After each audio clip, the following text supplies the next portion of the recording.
Outros parâmetros que a gente tem que conhecer para a gente poder estar aqui nesse curso falando a mesma língua, são 4 parâmetros.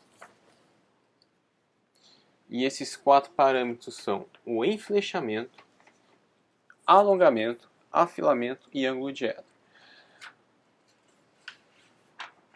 A gente vai começar pelo enflechamento. Para o enflechamento, a gente vai precisar chamar uma outra asa, que é uma asa enflechada.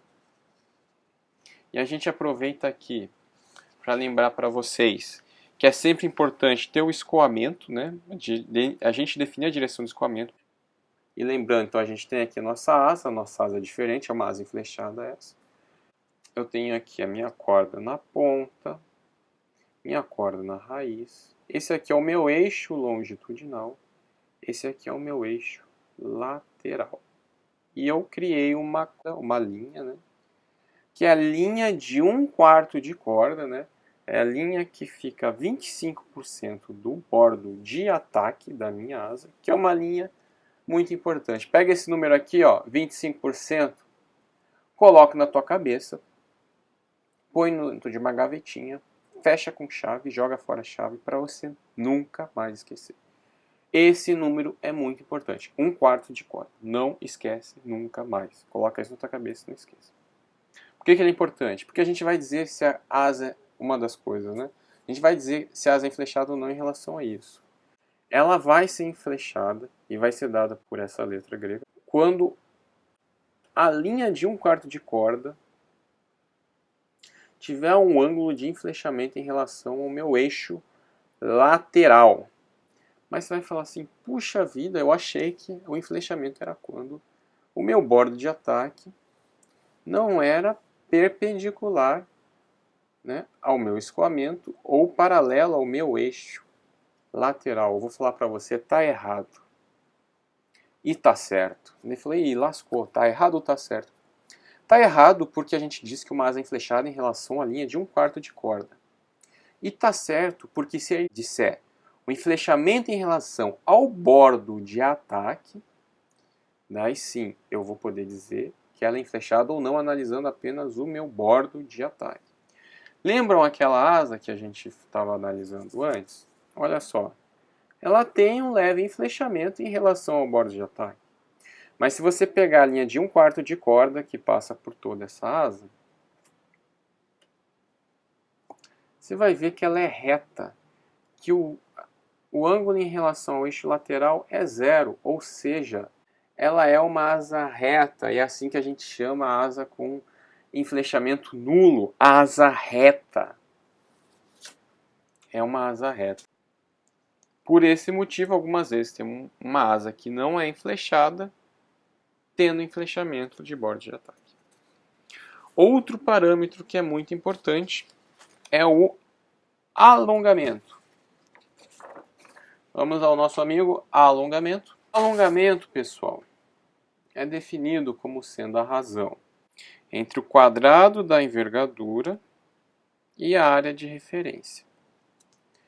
Daí, se nós formos lembrar da relação de corda média geométrica, que é a área de referência dividido pela minha envergadura, eu vou ter que o meu alongamento vai ser dado por B, que divide corda média geométrica. Claro, B ao quadrado dividido por corda média geométrica vezes a envergadura, corta B com B, eu vou ter sobrando B por corda média geométrica, uma maneira muito prática de se calcular o meu alongamento.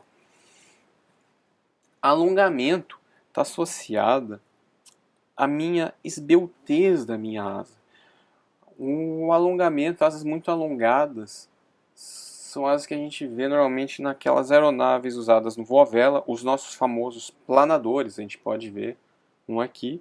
Você vê que a asa dele é bem alongada, esguia, tem uma grande envergadura para uma corda não tão grande, ou seja, a área dele não é tão grande, né, em relação à envergadura. E você vê também isso muito em alguns UAVs. Pode ver esses UAVs que estão funcionando como hubs de internet por algumas companhias, ou esses UAVs que geralmente têm uma autonomia muito alta, eles também têm asas muito alongadas.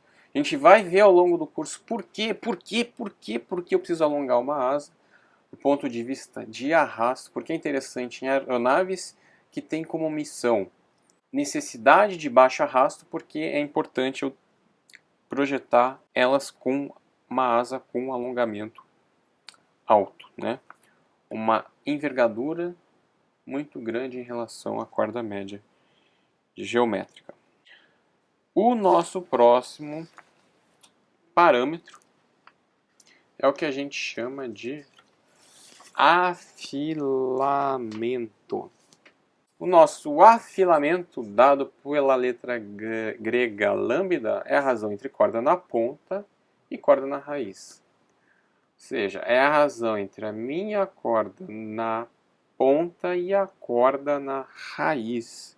Afilar uma asa, quando eu falo afilar, eu estou querendo dizer que eu estou reduzindo meu parâmetro lambda, né? Então, ó, eu estou deixando a minha ponta da minha asa mais fina em relação à raiz. Tem várias necessidades. Podem ser estrutural, aerodinâmica e por razão sistêmica, pela simples necessidade de missão da aeronave.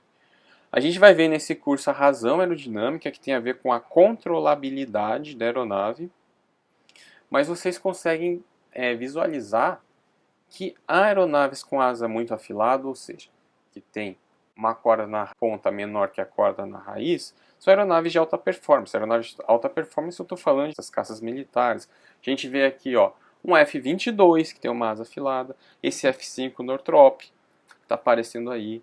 As razões que envolvem essa necessidade de afilamento envolvem, claro, razões aerodinâmicas, mas para essas aeronaves aqui muito mais ligadas à dinâmica de voo. São aeronaves que têm que ter um alto rolamento, por isso a necessidade de ter uma asa mais curta para rolar mais rápido devido a momentos de inércia. São coisas que a gente vai acabar não vendo nesse curso, mas a gente vai falar no curso de mecânica de voo.